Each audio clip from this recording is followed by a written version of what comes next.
খেলার মাঠে সিদ্ধান্ত পছন্দ না হওয়ায় রেফারিকে লাথি মেরে গ্রেপ্তার হলেন মেদিনীপুর পুরসভার চেয়ারম্যানের ভাইপো রাজা খান। শুক্রবার রাতে মেদিনীপুর শহরের চার্চ স্কুলের মাঠে চলছিল দিনরাতের ফুটবল টুর্নামেন্ট। সেমিফাইনালে একটি গোল নিয়ে বিতর্ক তৈরি হয়। গন্ডগোলের জেরে মাঠে নেমে রেফারি লক্ষণ মান্ডিকে লাথি মারতে দেখা যায় মেদিনীপুর পুরসভার চেয়ারম্যান সৌমেন খানের ভাইপো রাজা খানকে। তার বাবা হিমাদ্রি খান জেলা তৃণমূলের সহসভাপতি। ঘটনায় অভিযুক্ত রাজা খানকে শনিবার দুপুরেই গ্রেপ্তার করেছে মেদিনীপুর কোতোয়াল থানার পুলিশ। ঘটনার নিন্দা করেছেন তৃণমূলের জেলা সভাপতি সুজয় হাজরা, বিজেপির জেলা সহসভাপতি শঙ্কর গুচাইত। ঘটনার নিন্দা করেছেন মেদিনীপুর রেফারি অ্যাসোসিয়েশনের সদস্য তথা জাতীয় রেফারি ইন্দ্রজিৎ পানিগ্রাহীও। ঘটনার পর প্রতিক্রিয়া দিতে গিয়ে আক্রান্ত রেফারি বলেন তিনি আতঙ্কিত। ম্যাচে যদি রাজা খানের টিম হেরে যেত তবে তিনি বাড়ি ফিরতে পারতেন কিনা সন্দেহ ছিল। লাথি মেরে ভুল হয়ে যায় বলা যায়?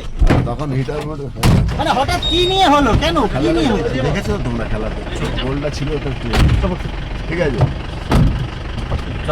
ওকে, আমি আদিবাসী সম্প্রদায় রেফারি মেদিনীপুর রেফারি অ্যাসোসিয়েশনের সদস্য। আর এই ঘটনাটা হচ্ছে আমাদের ওল্ড প্রদীপ সংঘ পরিচালনায় মেদিনীপুর চার্চ স্কুল মাঠে এই ঘটনাটা ঘটেছিল। একটা খেলা পরিচালনা করতে গিয়ে আমাদের রাজা খানের একটা টিম ছিল। রাজা খানের টিম একটা গোল করে এগিয়ে রয়েছিল। সেটা শোধ হওয়ার হচ্ছে গোল পোস্ট থেকে একটা ইয়ারে ঢুকে গেছে।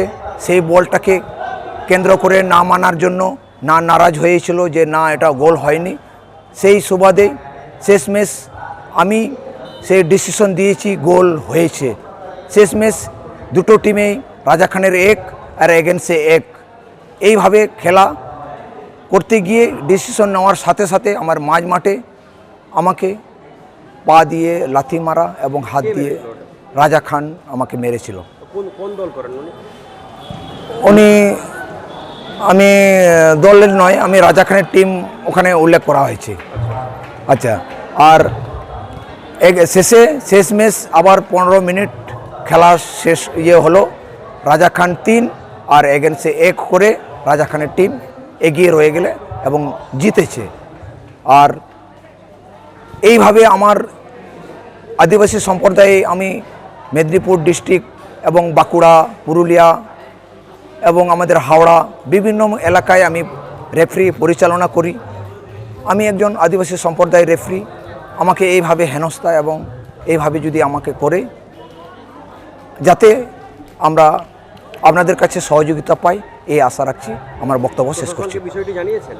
না, আমি প্রশাসন থেকে এখনও জানাইনি, কেননা আমি সমস্ত আলোচনা এবং সমস্ত জেনে সম্ভবত আমি জানাতে বাধ্য। আপনাকে তো বিভিন্ন জায়গায় রেফারি করতে যেতে হয়। হ্যাঁ, একজন মানে পুরো খেলা চলাকালীন সেই মাঠে আপনাকে লাথি মারা হচ্ছে, সেটা ভাইরাল। হ্যাঁ, এটাকে কিভাবে দেখছেন? কতটা আতঙ্কের মধ্যে রয়েছে? না, আমি খুব আতঙ্কে সেদিন। কিন্তু আমি ঘরে, হয়তো রাজা খানের টিম যদি হেরে যেত সে হয়তো আমি ঘরে ফিরতে পারতাম না। আতঙ্কের মধ্যে রয়েছে? হ্যাঁ, এখনও রয়েছে। কি চাইছেন এখন ওই যে ব্যক্তিটি আপনাকে লাথি মেরেছিল? আমি চাই যাতে একটা আলোচনা এবং প্রশাসন থেকে যাতে সুষ্ঠুভাবে আমরা জীবনযাপন করতে পারি এই আশা রাখছি। কি নাম? লক্ষণ মান্ডি। দেখুন, সুরেন্দ্রবাবু টুইট নিয়ে বলবেন না। যিনি প্রতিদিন বাংলার, যিনি মেয়েদের মায়েদের প্রধান মুখ, যে ভাষাতে কুরুচিকর ভাষাতে প্রতিদিন তাকে আক্রমণ করে, তার সম্বন্ধে আমি বলবো না, কারণ বিকৃত মস্তিষ্ক একজন ব্যক্তি, তার সম্বন্ধে কম বলাই ভালো। কিন্তু গতকাল খেলার মাঠে যে ঘটনা হয়েছে অত্যন্ত নিন্দনীয়।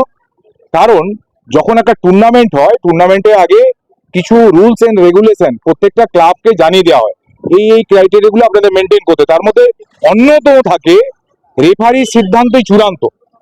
ফলে রেফারির কোনো সিদ্ধান্ত আমার মনের মতো নাও হতে পারে, কিন্তু রেফারির গায়ে হাত তোলা, তাকে লাথি মারা অত্যন্ত নিন্দনীয় অপরাধ। আমি বলবো যাকে মারা হয়েছে তার নিশ্চিতভাবে আইনের আশ্রয় নেওয়া এবং যে কমিটি তাকে রেফারি হিসাবে মাঠে নিয়ে এসেছিল তাদের কাছেও তার বিরুদ্ধে অভিযোগ করা, এবং তিনি অভিযোগ করলে যা আইনত ব্যবস্থা নেওয়ার প্রয়োজন আছে প্রশাসন সেটা নেবে। কিন্তু সম্পূর্ণ হবে সেটা তার ব্যাপার। রাজা খানের সঙ্গে তৃণমূলের কোথাও কোনো সম্পর্ক নেই। যেটা আপনারা বললেন, রাজা খান তৃণমূলের কেউ নয়, তৃণমূলের কোনো মিছিল মিটিংয়ে রাজা খানকে পাবেন না, এটুকু আমি দায়িত্ব নিয়ে বলতে পারি। প্রথমে আমরা দেখলাম বিশ্বজিৎ হেমব্রম অ্যাসিস্ট্যান্ট রেফারি, তারপর দেখলাম লক্ষণ মান্ডি মূল রেফারি ওই খেলায়, ফুটবল খেলায়। শেখপুরাতে খেলা হয়েছিল মেদিনীপুর শহরে, সেখানে প্রকাশ্যে মাঠের মাঝখানে এসটি সমাজের দুজন রেফারিকে মারধর করা হয়েছে, লাথি মারা হয়েছে। তিনি একজন শিক্ষক খড়গপুরে। এবং আজকের যে ঘটনা, লজ্জার কোনো ভাষা নেই, ধিক্কার জানানোর ভাষা নেই। তৃণমূল কংগ্রেসের ঘনিষ্ঠ হলে লাথি মারা যায়, বিধায়ক সুজয় হাজরা দিনান রায়ের ঘনিষ্ঠ হলে লাথি মারা যায় রেফারিকে খেলার মাঠে মাঝখানে। সৌমেন খানের ভাইপো হলে লাথি মারা যায় মাঠের মাঝখানে। এই ছাড়পত্র কে দিয়েছে? এটা তৃণমূল কংগ্রেস সংস্কৃতি। লাথি মারার ঘটনাটা যখন ঘটে তখন আমরা যুগ্নতলা মাঠে 15 আগস্টে একটা খেলা চলছিল, যুব সংঘের টুর্নামেন্ট। তো ওই সময় আমরা লাইভ দেখতে পেলাম যে একটি সাদা জামা পরে একটি ছেলে মাঠের মধ্যে ঢুকে রেফরিকে ধাক্কাধাক্কি করছে এবং সজোরে তার তলপেটের নিচে লাথি মারে, যেটা আমরা প্রকাশ্যে আমরা দেখতে পেয়েছি। পরে খোঁজ নিয়ে দেখলাম যে ওটা রাজা খান এইভাবে ঢুকে রেফরিকে অকথ্য গালাগালি এবং মারধর করে, যেটা আমাদের মেদিনীপুরে আমার দেখা এই ধরনের ঘটনা আমরা পরিলক্ষিত হয়নি। তো যাই হোক, দীর্ঘদিন ধরে ওই ওল্ড প্রদীপ সংঘ যে খেলাগুলি পরিচালনা করে মদন মোহন খান এবং তার পরিবারের স্মৃতির উদ্দেশ্যে, যেখানে অনেক মানুষের ঢল নামে খেলা দেখার জন্য দিবারাত্রি টুর্নামেন্ট, এইরকম একটা ঐতিহ্যবাহী টুর্নামেন্টে এইভাবে প্রকাশ্যে সবার নজর এড়িয়ে একটা ছেলে মাঠে ঢুকে রেফরিকে ধাক্কাধাক্কি এবং লাথি মারল, এটা সত্যিকারের নিন্দনীয়।